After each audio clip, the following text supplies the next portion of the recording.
अस्सलाम वालेकुम दोस्तों, आपकी ज़िंदगी में जब भी कोई क्राइसिस आता है, कोई चैलेंज आता है, तो आपको उसके कई फ़ायदे होते हैं। मैं उन फ़ायदों को पहले कई वीडियोस में बयान कर चुका हूँ कि आपकी कैपेसिटी बिल्डिंग होती है, आप ज़्यादा रुजू करने लग पड़ते हैं अल्लाह की तरफ, आपको एनालाइज़ करने का मौका मिलता है, कैलकुलेट करने का मौका मिलता है अपनी ज़िंदगी को, आप ठहर जाते हैं, आप स्लो हो जाते हैं। बाज़ औक़ात उस क्राइसिस की वजह से आपका वर्क लाइफ बैलेंस ठीक हो जाता है। एक क्राइसिस जो है वो एक बड़ा क्राइसिस आना होता है, उससे पहले एक ऐसा क्राइसिस आ जाता है कि आपकी बचत हो जाती है। और साथ ही साथ मैं इसमें कई ऐसे हवाले दे चुका हूँ जिन पे मेरा पूरा कामिल ईमान है, जो कुरान में भी साथ ही साथ मौजूद है कि हर मुश्किल के साथ आसानी है और अल्लाह ताला अपने बंदों को आज़माता है और वो जो आजमाइश पे पूरा उतरते हैं उनके लिए फिर खुशखबरी हैं। ये सब चीज़ें मैं कहीं ना कहीं बयान कर चुका हूँ। एक पहलू क्राइसिस का मैं आपके सामने रखना चाहूँगा। ये जो लेसन है, ये मेरे एक बड़े करीबी दोस्त ने, जो कह लीजिए कि उनका एक बड़ा नाम है अपने शोबे में, उनको अल्लाह ताला ने बड़ी कामयाबियाँ अता फरमाई हैं, ये उन्होंने मुझे सुनाया। मुझे अच्छा लगा और इसमें से एक बड़ा अहम सबक मेरे लिए भी था और आप सब भी उससे फ़ायदा उठा सकते हैं। तो उन्होंने बताया कि उनका एक क्राइसिस था, एक मुश्किल वक्त था, वो चल रहा था और उस मुश्किल वक्त में एक और साहब ने, जो उनके जानने वाले थे, उन्होंने उनके ख़िलाफ़ पोस्ट लगा दी और वो बड़े हैरान हुए कि यार ये साहब मुझे मिले भी हुए हैं, मेरे जानने वाले भी हैं और मैं हमेशा इन पे मेहरबान रहा हूँ, ऐसा क्यों हुआ? तो आखिरकार वो हर्ट हुए। मैं आपको ये भी बता दूं कि जब आपके साथ कोई बुरा करता है, वो आपका जानने वाला नहीं होता, आपको इतनी तकलीफ़ नहीं होती। लेकिन अगर आपका वो जानने वाला होता है, वो आपके साथ बुरा करता है, तो आप ज़्यादा हर्ट होते हैं। एक धक्का जो आपको एक पराया देता है, वो धक्का आपको इतनी तकलीफ़ नहीं देता, लेकिन खुदा न खास्ता वो धक्का आपका अपना भाई आपको दे दे, आपका दोस्त दे दे, आपका कोई कह लीजिए किसी हवाले से जानने वाला आपको वो धक्का दे दे, वो धक्का बहुत महसूस होता है। इंसान वैसे भी मुश्किल वक्त में इंतहा का सेंसिटिव हुआ होता है। वो दिल दुखने की वजह से एक छोटा सा वाक़या, किसी की पलकों की जुम्बिश और किसी की एक खफीफ सी मुस्कुराहट और किसी का एक तंज़ के साथ देखना और किसी का ना देखना, रुख मोड़ देना, बेरुखी जो है, वो सब चीज़ों को बड़ा कीनली ऑब्ज़र्व करना शुरू कर देता है। क्योंकि खुशहाली और खुशी में इंसान इग्नोर कर रहा होता है। वो कहता है कोई मसला नहीं है, उसमें लेट गो करना, उसमें फॉरगिव करना, उसमें फॉरगेट करना बड़ा आसान होता है।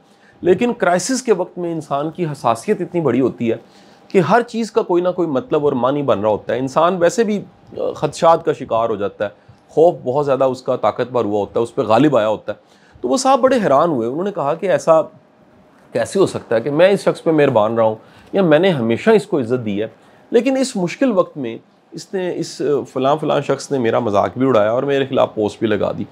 तो उन्होंने अपनी उस हसासियत की वजह से थोड़ा सा इन्वेस्टिगेट करना शुरू किया, तो दो जवाब उन्हें मिले।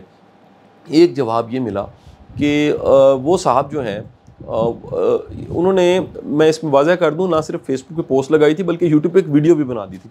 तो वो साहब ने एक सौदा किया बेसिकली। वो सौदा ये था कि अपने दोस्त की इज़्ज़त को गवा के कुछ डॉलर कमा लेने चाहिए। लेकिन ये आपको कॉमन मिजाज मिलेगा, ये इतना ज़्यादा बढ़ गया पिछले कुछ सालों में कि लोग किसी की रिस्पेक्ट की कोई परवाह नहीं करते, क्योंकि एक झूठा थंबनेल लगा के, झूठी खबर बना के, झूठी बात करके, एक इल्ज़ाम लगा के, बदगुमानी के ज़रिए वो यूट्यूब पे वीडियो लगाते हैं और ट्रैफिक मिलती है, उसको लोग देखना चाहते हैं। आप फ़र्ज़ कीजिए ना, किसी भी फेमस बंदे के साथ आप कुछ भी मंसूब करके अगर थंबनेल लगा दें तो फौरी तौर पे ट्रैफिक वहाँ चली जाएगी। लोग देखना चाहेंगे अच्छा क्या हुआ, क्योंकि इस सोसाइटी में जिसमें एमलेसनेस है, क्राइसिस बहुत ज़्यादा है, बेरोज़गारी है, इसमें साथ ही साथ तमाशबीनी का रुझान जो है वो बहुत बढ़ गया। लोग तमाशा देखना चाहते हैं।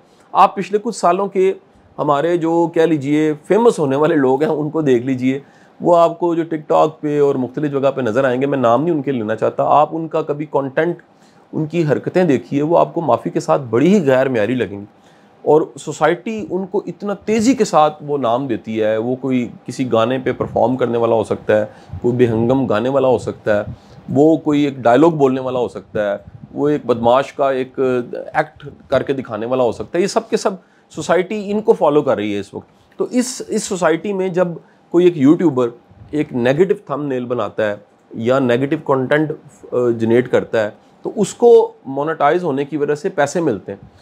अब वो साहब ने बताया कि ये जो सोशल मीडिया की पोस्ट थी और उनकी यूट्यूब की वीडियो थी मेरे ख़िलाफ़, वो दरअसल उन्होंने थोड़े से पैसे कमाने के लिए, जो कि मैं कम से कम मेरे कुलिये कायदे के मुताबिक वो हराम है, और हराम आप जानते हैं कि हराम इनकम कमाने वाला है, हराम जो है वो खा भी ले तो कहीं ना कहीं से निकल जाती है।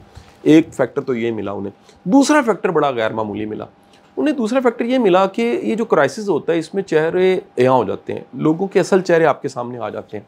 वो जो छुपा हुआ बुग़्ज़ होता है, किसी का हसद होता है, वो कहीं ना कहीं ज़ाहिर होने लग पड़ता है। मैं वो चंद दिन पहले हमारे दोस्त एजाज़ खान साहब ने इसको एक्सप्लेन किया, मुझे अच्छा लगा। मैं उसी अंदाज से उसको और ज़रा डिटेल के साथ वाज़ह कर देता हूँ कि जो हसद होता है उसमें नेगेटिव एनर्जी बहुत ज़्यादा होती है। यानी किसी नेगेटिव थिंकर, किसी का बुरा सोचना, उसको आप कह लीजिए कि एक पानी की फॉर्म में, लिक्विड की फॉर्म में है, उसकी ज़रा कॉन्सनट्रेटेड हालत ले लें उस नेगेटिव थिंकिंग की, तो वो हसद की हालत है। और उस हसद की जो अगले दर्जे की हालत है, यानी जिसमें बंदा उस हसद को एक्सप्रेस कर देता है, परफॉर्म कर देता है, वो इतनी कॉन्सनट्रेशन होती है कि वो एक पत्थर और रोड़ा बन जाती, कंकर बन जाती, और वो बंदा मार देता, उसे कंट्रोल नहीं होता। तो उन्होंने कहा, मेरे उस दोस्त ने कहा कि सर, उस बंदे का जो छुपा हुआ हसद था, बुग़्ज़ था मेरे लिए, वो इस क्राइसिस में अयां हो गया। और मुझे ये कोटेशन तो नहीं याद आ रही किसकी है, लेकिन ये कोटेशन बड़ी शानदार है कि आपके मुश्किल वक्त में लोगों के चेहरे अयां हो जाते हैं। आपको पता लग जाता है कि कौन आपके लिए क्या रखता है। जो मोहब्बत करता है वो आपके साथ खड़ा हो जाएगा, आपके दर्द को महसूस करेगा, कुछ ना भी करे तो दुआ ज़रूर करेगा। लेकिन जिसके अंदर बुग़्ज़ है, हसद है, कीना है आपके लिए, नफ़रत है, और जो आपके लिए बुरा सोचता है, उसको मौका मिल जाएगा उस तमाशे में हिस्सा डालने का, ताली बजाने का, किसी को आंख मारने का। और अब क्योंकि ताली बजाने का और आंख मारने का ज़माना तो है ही है, लेकिन इसके साथ सोशल मीडिया आ चुका है, तो वो शख्स देर नहीं करेगा और बड़ा तेज़ी के साथ एक पोस्ट लगा देगा या वीडियो बना देगा। मुझे वो कोटेशन याद आ रही है, कोटेशन शेख सादी शिराज़ी की है। आप फरमाते हैं कि मेरा अच्छा वक्त ये बताता है कि मैं कैसा हूँ, दुनिया को पता लगता है मैं कैसा हूँ, क्योंकि अच्छे वक्त में बंदा एक्सपोज हो जाता है। अगर ये ताकत आए और वो बंदा फिर भी नरम दिल है, तो इसका मतलब है कि वो असल में ठीक है। ताकत आए, इख्तियार आए, पैसा आए और वो बंदा फिर भी कोऑपरेटिव हो, हम्बल हो, दूसरों के काम आ रहा हो, इसका मतलब है वो ठीक है, अच्छा इंसान है। और मेरे बुरे वक्त से मुझे पता लगता है लोग कैसे हैं, लोग अयां हो जाते हैं।